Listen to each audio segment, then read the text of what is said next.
मैं यहाँ आज से करीबन 40 साल पहले आया था शादी में। मेरे भांजा की शादी थी यहाँ से, तो उस समय आया था। उस समय यहाँ पर जो है वो बिल्कुल कोई कुछ नहीं था, बिल्कुल सपाट था। थोड़ी सी आकृति बन रही थी भगवान की, और हम ठीक से देखे उनको, बड़े अच्छे से बहुत समय बिताया यहाँ पर।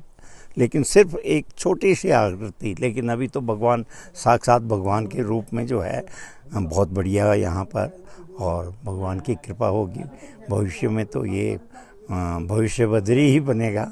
और थैंक यू, धन्यवाद। सर नमस्कार। सबसे पहले मैं आप लोगों का बहुत बहुत धन्यवाद करता हूँ। आप लोग यहाँ पे आए। यहाँ पे भविष्य बद्री जी का मंदिर है, तो यहाँ पे बहुत ही अच्छे रंग से हमारा दर्शन हुआ, और यहाँ पे हमें दर्शन करके बहुत अच्छा लगा।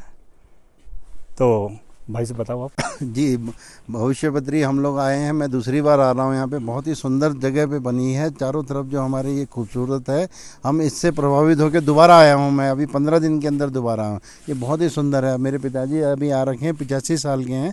वो बताते थे कि पहले बिल्कुल सपाट होती थे पत्थर, अपने आप सारी आकृतियाँ निकल के आ रही हैं। तो देख के बहुत खुश हुए आज भी, और मन को बड़ी शांति मिलती है ऐसी जगह आके। बहुत सुंदर जगह है। जय बद्री विशाल। मैं आज सुमाई गांव के भविष्य बद्री में आया हूं, जो कि काफ़ी रमणीक स्थान है।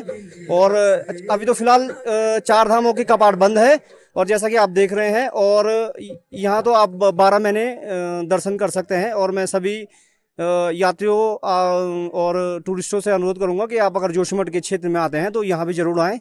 जय बद्री विशाल। क्या विशिष्ट है, और कितने श्रद्धालु की यात्रा हर साल यहाँ पर पड़ी, और इस साल कितने श्रद्धालु यहाँ पर पहुँचे? जय बद्री विशाल। यहाँ पर कहते हैं कि आने वाले भविष्य में भगवान बद्री विशाल जी के दर्शन इसी स्थान पे होंगे। तो यहाँ का जिक्र हमारे वेद पुराणों में पहले से लिखे गए हैं। जो सनातन धर्म के 4 वेद 18 पुराण है, उसमें एक पुराण आता है स्कंद पुराण।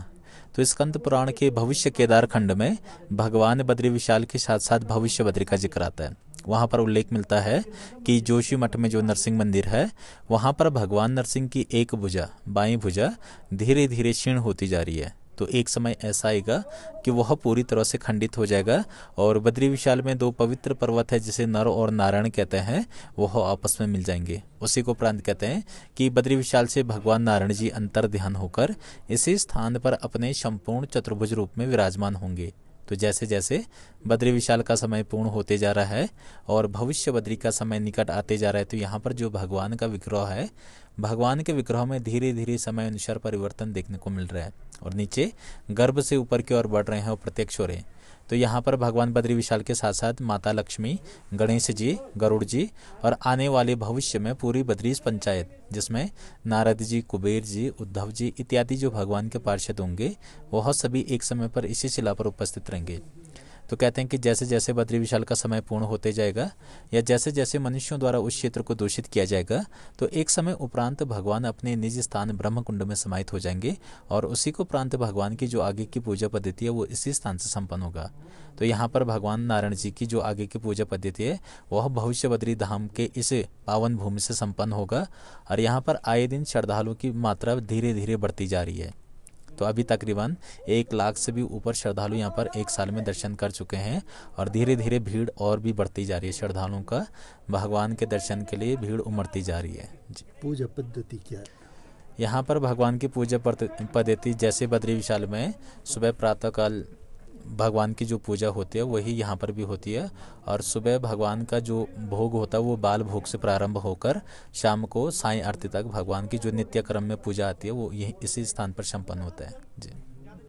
अगर आप ये वीडियो YouTube पर देख रहे हैं तो हमारे चैनल को सब्सक्राइब कर बेल आइकन दबाएं, और Facebook पर देख रहे हैं तो हमारे पेज को लाइक करें।